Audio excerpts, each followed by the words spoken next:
வணக்கம், நான் உங்கள் chef Deena. Welcome back to chef Deena's kitchen. நீங்கள் சூப்பரான அடை ஒன்று பண்ணியிருக்கீங்க. அந்த அடையோட பேர் என்னென்னா முருங்கை இலை ராகி அடை. நிறைய பேர் ராகி வந்து இன்றைக்கி பண்ணுங்க மில்லட் ப்ரிப்பரேஷன் பண்ண சொன்னாங்க. ஸோ அதனால் இன்றைக்கி மில்லட் வச்சு இந்த ராகி வச்சு பண்ணியிருக்கோம். அது மட்டும் இல்லை, முருங்கை இலையும் ஆட் பண்ணியிருக்கோம். முருங்கை இலை வந்து ரொம்ப ரொம்ப உடம்பு நல்லது. ஒரு சின்ன ஒரு எக்ஸாம்பிள் சொல்கிறேன். என்ன கேட்டிங்கன்னா, என்னோடய வீட்டில் ஒரு மரம் இருக்குது. அது வந்து 5 வருஷம் 6 வருஷம் மரம்லாம் இல்லை. இந்த முருங்கை மரம் கிட்டத்தட்ட எனக்கு தெரிஞ்சு ஒரு 25-30 வருஷம் இருக்கும் அந்த மரம். ஸோ அந்த மரம் வச்சதுனால என்ன பலன்னு கேட்டிங்கன்னா, எனக்கு வந்து ஒரு மாதத்துக்கு 3000-4000 நம்பர் வந்து முருங்கை கிடைக்குது. அது மாதிரி அக்கம் பக்கத்தில் இருக்கவங்க எல்லாருக்குமே வந்து இந்த முருங்கை இலை எடுத்துகிட்டு போகிறாங்க. அதுக்கப்புறம் அந்த பூ இருக்குது பார்த்தீங்களா, அந்த பூ காலை எழுந்து வந்து நீ பார்த்தீங்கன்னா அந்த பூ வீட்டு வெளியே அப்படியே கீழே இருக்கும். பார்க்கும்போது அது ஒரு ரெஃப்ரெஷ்ஷாக இருக்கும். ஸோ இந்த மாதிரிலாம் எனக்கு வந்து ஒரு மரம் வச்சதுனால இந்த பழம் கிடச்சிருக்கு. அப்போ இந்த முருங்கை இலையை சாப்பிட்டா எப்படிலாம் பழம் கிடைக்கும் உங்களுக்கு நல்லாவே தெரியும். ஸோ கண்டிப்பாக நீங்கள் வீட்டில் ட்ரை பண்ணி பாருங்கள். இப்போ இந்த ப்ரிப்பரேஷன் தேவையான பொருட்கள் நம்ம என்னென்னு பார்த்தலாமா? இப்போது முருங்கை இலை ராகி அடை தேவையான பொருட்கள் நம்ம பார்க்க போகிறோம். ஃபஸ்ட்டு முருங்கை இலை 1 கப்பு, ராகி மாவு 1 கப்பு, பச்சை மிளகாய் 1, கொத்தமல்லி தேவையான அளவு, கருவேப்பிலை தேவையான அளவு, இஞ்சி 1/4 ஸ்பூன், உப்பு தேவையான அளவு, வெங்காயம் மீடியம் சைஸ் 1/2 நம்பர், சீரகம் சிறிதளவு, நெல்லெண்ணெய் தேவையான அளவு, ஒரு சின்ன கப் எடுத்துக்கோங்க. அந்த கப்பில் வந்து கொஞ்சம் ராகி மாவு ஆட் பண்ணியிருக்கேன்.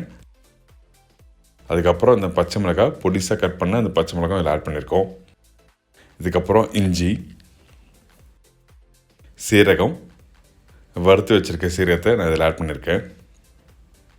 முருங்கைக்கீரை, அதாவது இந்த ப்ரிப்பரேஷன் முக்கியமான 2 இன்க்ரீடியன்ஸ். ஒன்று வந்து ராகி மாவு, அதுக்கப்புறம் முருங்கைக்கீரை. முருங்கைக்கீரை 1 கப்லாம் இல்லை, உங்கள் வீட்டில் கொஞ்சம் அதிகமாக இருந்தாலும் ஒன்று அது போகிறதுலாம் தப்பு இல்லை.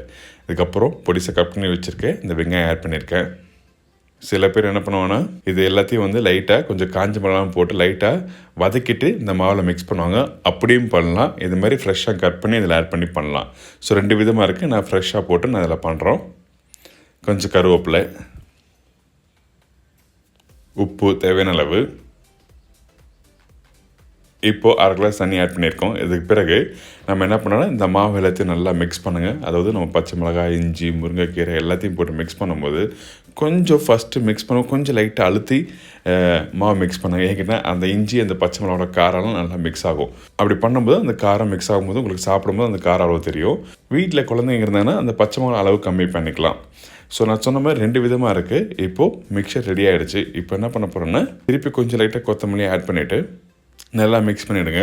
நம்ம வறுத்த சீரகம் போட்டிருக்கோம். அந்த வறுத்த சீரகம் நீங்கள் குக் பண்ணும்போது, அதாவது அந்த அடையை வந்து தோசைக்கல்லில் போட்டு குக் பண்ணும்போது அதோட ஃப்ளேவர் வந்து உங்களுக்கு நல்லா தெரிய வரும். கொஞ்சம் லைட்டாக மைல்டாக தெரியும். நீங்கள் வீட்டில் குக் பண்ணும்போது நீங்கள் நோட் பண்ணலாம். இப்போ மாவு நல்லா மிக்ஸ் பண்ணியாச்சு. நல்லா இந்த அளவுக்கு நல்ல ஒரு பதமான அளவு எடுத்துருக்கோம். நல்லா சாஃப்டாக இருக்கணும். ஒரு முக்கியமான ஒரு விஷயம், தண்ணி அதிகமாக ஆட் பண்ணாலும் குக் பண்ணி முடித்த பிறகு உங்களுக்கு வந்து கொஞ்சம் வளவளப்புன்னு இருக்கும்.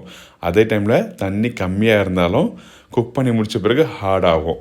ஸோ அதனால் நீங்கள் வீட்டில் குக் பண்ணி முடித்த உடனே நீங்கள் வீட்டில் எடுத்து சர்வ் பண்ணுங்க. கொஞ்சோண்டு நாட்டு சர்க்கரையோட ஒரு அருமையாக இருக்கும். இப்போ ஒரு சின்ன கட்டிங் போர்டு வச்சுருக்கேன். இந்த கட்டிங் போர்டில் வீட்டில் வாழை இலை இருந்ததுன்னா நீங்கள் டைரெக்டாக வாழை இலை போட்டு லைட்டாக ஆயில் அப்ளை பண்ணி பண்ணலாம். அப்படி இல்லாத பட்சத்தில் இந்த மாதிரி ஒரு கட்டிங் போர்ட் மேலே ஒரு சின்ன பிளாஸ்டிக் பேப்பர் இல்லைன்னா வீட்டில் இருக்க பால் கவர் எடுத்துகிட்டு நல்லா துடைச்சிட்டு கொஞ்சம் லைட்டாக ஆயில் அப்ளை பண்ணிவிட்டு அதுக்கப்புறம் சின்ன உருண்டை எடுத்துக்கோங்க. நம்ம ரெடி பண்ணி வச்சுருக்க அந்த மிக்சர். அதுக்கப்புறம் நல்லா அந்த 4 விரல் இருக்குது பார்த்திங்கன்னா, நம்ம விரல், இந்த விரலை வச்சு நல்லா ப்ரெஸ் பண்ணுங்கள். ஒரு ஈவன் சைஸாக எல்லாமே கரெக்டாக வரணும். நடுப்பகுதி, கார்னர் பகுதி, சைடு எல்லாமே ஒரு ஈவன் சைஸாக வரணும். நீங்கள் எடுக்கும்போது உங்களோட லெஃப்ட் ஹேண்ட் சைட் கையில் இருக்கணும். ஏன்னு கேட்டிங்கன்னா, நீங்கள் லெஃப்ட் ஹேண்ட் சைடில் எடுத்த பிறகு ரைட்டில் மாற்றுவீங்க. அப்போ இந்த பிளாஸ்டிக் பேப்பர் தனியாக வந்துடும். அதுக்கு பிறகு நீங்கள் தோசைக்கல்லை போடும்போது ஈஸியாக வரும். இப்போது இந்த தோசைக்கல்லை வந்து கொஞ்சம் ஆயில் போட்டிருக்கோம். நீங்கள் வீட்டில் நெய் இருந்தால் நெய் போடலாம். அப்படிலாம் பட்டர் குக் பண்ணி முடிச்ச பிறகு நீங்கள் பட்டர் மேலே போடலாம். ஸோ நம்ம எடுத்து லெஃப்ட் ஹேண்ட் கையில் எடுத்துகிட்டு அதுக்கப்புறம் ரைட் ஹேண்ட் சைடில் மாற்றிட்டு அதுக்கு அப்படியே நீங்கள் தோசைக்கல்லை ஈஸியாக நீங்கள் போடலாம். ஸோ எதுக்காக நான் அப்படி சொன்னால், உங்களுக்கு ஈஸியாக எடுத்து நீங்கள் போடுறதுக்காக. சில டைமில் இந்த அடை வந்து மாவு நீங்கள் கையில் ப்ரெஸ் பண்ணி முடிஞ்சா உடையதுக்கு சான்சஸ் இருக்குது. ஸோ அதனால் எடுக்கும் போது லெஃப்ட் ஹேண்ட் சைடில் எடுத்துகிட்டு அதுக்கப்புறம் ரைட் ஹேண்ட் சைடில் மாற்றிட்டு ரைட் ஹேண்ட் சைட்லேருந்து அப்படியே தோசைக்கல்லை போட்டிங்கன்னா உங்களுக்கு கரெக்டாக ஈவனாக உடையாமல் வரும். இப்போ 2 சைட்லையும் குக் பண்ணி எடுத்த ஒரு அருமையான இந்த முருங்கைக்கீரை ராகி அடை ரெடி. இப்போ பார்த்தீங்கன்னா இந்த சைடில் நல்லா குக் பண்ணி சூப்பராக வந்திருக்கு.